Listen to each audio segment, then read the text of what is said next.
Can Burkina Faso ban the media house Voice of America? VOA recently made a statement that suggests their heroes are the insurgents and that they oppose the military. Their statement can offend anyone. But why did they do it? And what did they say? Let's find out.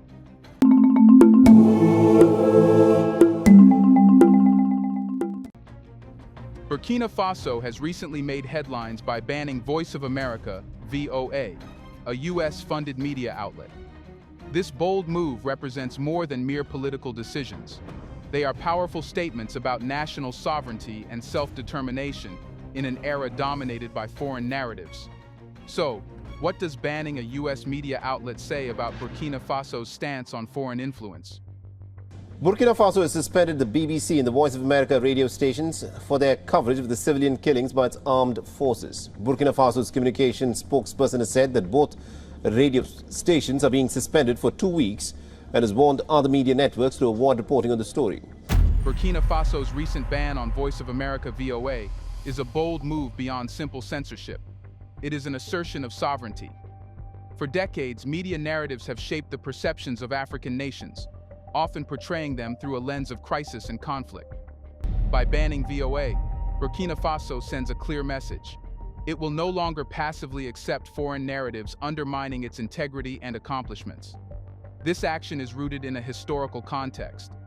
Many African countries have struggled against colonial legacies, and the influence of Western media can perpetuate those colonial attitudes. By sidelining outlets like VOA, Burkina Faso aims to reclaim its narrative, emphasizing its resilience, cultural richness, and positive developments that often go unnoticed in the global discourse. The decision to ban VOA also stems from growing concerns about the accuracy and fairness of foreign media reporting on Africa. There has been an ongoing dialogue about the need for African voices to be at the forefront of their own stories. For instance, studies have shown that foreign media coverage often focuses disproportionately on negative aspects, such as war, poverty, and disease, while neglecting the successes and advancements taking place across the continent. This creates a skewed perception that does not reflect the reality of life in African nations. Burkina Faso's actions also respond to the perceived spread of misinformation and negative propaganda. There's a lot of very negative perception sometimes about the African continent as being the hopeless continent. In recent years, many Western media outlets have been accused of sensationalizing stories about Africa, contributing to a skewed image that fails to capture the continent's diversity and progress. By taking this step, Burkina Faso is challenging these narratives head-on, demanding that the world recognize its agency and potential. The implications of this ban are significant. It raises questions about the role of media in shaping public perception and policy, both domestically and internationally. The government's decision to cut ties with a prominent US media outlet sends a signal to other African nations that they, too, can assert control over how their stories are told. This could inspire a wave of similar actions across the continent, as countries seek to redefine their identities in a globalized world. Moreover, this decision is likely to affect Burkina Faso's diplomatic relations with Western nations, particularly the United States. While the government may view the ban as a necessary step towards sovereignty, it risks straining ties with countries that rely on the media as a tool for engagement and influence. How this will play out remains to be seen, but it is clear that Burkina Faso is charting a new course for itself in the international arena. But what was the action of VOA that led to this decision? Here's a reminder to please like and share the video and subscribe to our channel to watch more videos on Black culture, history, civilization, and identity. Let's continue now. The junta didn't wake up and said, "Let's ban VOA." One of the primary accusations leveled against VOA was that its reporting demoralized the troops engaged in the fight against insurgents. The Superior Council for Communication (CSC) claimed that the broadcaster's coverage contributed to a decline in the morale of soldiers in Burkina Faso and neighboring Mali. This concern highlights the junta's sensitivity to how the military is perceived both domestically and internationally, as they seek to maintain a unified front in the face of ongoing security challenges. Specific comments made by a VOA reporter further fueled the junta's decision to ban the broadcaster. During a discussion aired on September 19th, the reporter described attackers in Bamako as courageous. this characterization was viewed as inflammatory and disrespectful, particularly in light of the sacrifices made by the military. The junta interpreted such statements as undermining the legitimacy of their operations and rallying support for their fight against insurgency. In addition to the comments made during the discussion, the CSC criticized VOA for allegedly providing an unfounded death toll related to a previous attack that resulted in significant casualties in Burkina Faso. The junta argued that this type of reporting could spread panic and misinformation among the population, further complicating an already volatile security situation. The suspension of VOA is also indicative of a broader strategy employed by the junta to control the flow of information in the country. By restricting access to international media and censoring critical reporting, the government aims to maintain a favorable image of its actions and policies regarding the ongoing jihadist threat. Alongside the ban on VOA, the junta temporarily prohibited local media outlets from using any international reports, further signaling a crackdown on dissent and an effort to consolidate control over public discourse. The recent suspension of Voice of America in Burkina Faso has sparked significant debate regarding media freedom and the delicate balance between protecting national interests and allowing freedom of expression. While many view the ban as an act of repression, it raises essential questions about the responsibilities of media organizations and the potential consequences of their reporting in sensitive contexts. From one perspective, the ban on VOA is indeed seen as an infringement on media freedom.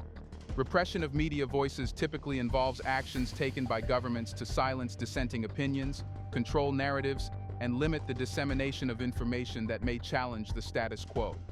Critics argue that suspending a prominent international broadcaster for its coverage of sensitive topics, such as the ongoing insurgency, undermines the principles of free speech and stifles the diversity of viewpoints necessary for a healthy democracy. Moreover, the military junta's decision to temporarily ban local media from using international reports further exemplifies a broader pattern of censorship. By restricting access to critical information, the government limits the public's ability to engage with diverse perspectives, effectively controlling the narrative surrounding national security issues. This not only raises concerns about accountability, but also risks fostering an environment where misinformation can thrive unchecked. However, the situation is more nuanced when considering the role of the media in shaping public sentiment. Media organizations wield significant power in influencing perceptions and opinions, and their reporting can have far-reaching consequences. In the case of Burkina Faso, where the country grapples with a severe security crisis, the media's portrayal of military operations and the security situation can impact public morale and trust in government institutions.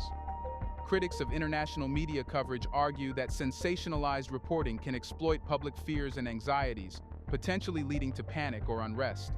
For instance, if reports inaccurately depict the effectiveness of military operations or sensationalize the consequences of attacks, it can undermine public confidence in the government's ability to maintain security. Thus, while freedom of speech is a fundamental right, media houses must navigate their responsibilities in reporting accurately and sensitively, especially in conflict zones. While they teach about freedom of speech for the media, they miss one thing: media ethics. There is a difference, and maybe it's because I've spent 30 years as an opinion journalist. I think opinion journalists have certain ethical obligations too, and that don't necessarily fall under journalistic ethics. I mean, you can pigeonhole them into it. They just fall under ethics. And one of them is don't lie. At the core of media ethics is the obligation to report accurately and truthfully. Journalists are expected to verify facts and present them in a manner that reflects reality. If the comments made by VOA regarding a jihadist attack were based on credible sources and aimed to inform the public about a pressing issue, they may align with ethical standards. However, if the reporting exaggerated or misrepresented the situation, such as describing an attack as courageous without context, it could be viewed as irresponsible and sensationalized reporting. Media ethics also emphasize the importance of contextual sensitivity, especially when reporting on issues related to conflict and security. Journalists are tasked with understanding the broader implications of their reporting, particularly in volatile environments. Comments that could demoralize troops or incite public unrest warrant careful consideration. In this case, labeling a jihadist attack as courageous could be seen as lacking sensitivity to the realities faced by those in the affected regions, including both military personnel and civilians. Ethical journalism requires consideration of the potential impact of reporting on public sentiment. Media outlets should strive to avoid inflaming tensions or contributing to panic among the populace. In a country grappling with a severe security crisis, comments that appear to glorify violence or undermine the military's efforts can have far-reaching consequences. The responsibility of media organizations extends beyond simply reporting facts. They must also consider how their narratives influence public perception and the broader socio-political landscape. Unfortunate problem, perception problem, and unfortunately created by the media. And every single day, right? It's the negative aspects of Africa that are brought out there. I keep telling people, Another important ethical principle is the representation of diverse perspectives. Media outlets should strive to provide a balanced view of events, ensuring that all sides of a story are considered. In the context of Burkina Faso, it would be essential for VOA to include local voices and perspectives in its reporting, reflecting the complexities of the situation rather than relying solely on external interpretations. This approach would enhance the credibility of their coverage and align more closely with ethical standards. Finally, media ethics call for accountability and transparency in reporting. If a media organization makes a controversial claim, it should be prepared to stand by its reporting with evidence and context. If criticized for potentially damaging comments, media outlets should engage with that criticism constructively and be willing to clarify or correct any inaccuracies. How did people react to this decision? The response from the people of Burkina Faso to the ban on VOA and travel restrictions has been very straightforward. Many citizens feel a sense of empowerment, seeing these actions as steps toward reclaiming their national identity and narrative. For a population often subjected to negative portrayals in foreign media, the government's stand against VOA is a refreshing shift.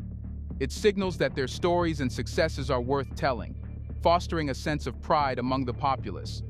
A recent survey indicated that a significant portion of the population believes that foreign media misrepresents their country. Many citizens have expressed frustration with how their nation is portrayed in international news, often reduced to headlines about violence, poverty, or political instability. The government's decision to ban a prominent U.S. media outlet resonates with this sentiment, reinforcing the idea that Burkina Faso should take the reins of its narrative. But what does the media house aim to achieve when they break the rules of media ethics? One primary objective for media organizations is to capture audience attention and drive engagement. In an era where sensationalism often prevails, provocative reporting can attract viewership and stimulate discussions. By framing stories in ways that elicit strong emotional reactions, such as portraying a jihadist attack as courageous, media houses may aim to create a narrative that draws in viewers, even if it compromises ethical standards. This approach can inadvertently perpetuate stereotypes and foster negative perceptions of the region, potentially contributing to an anti-Africa narrative.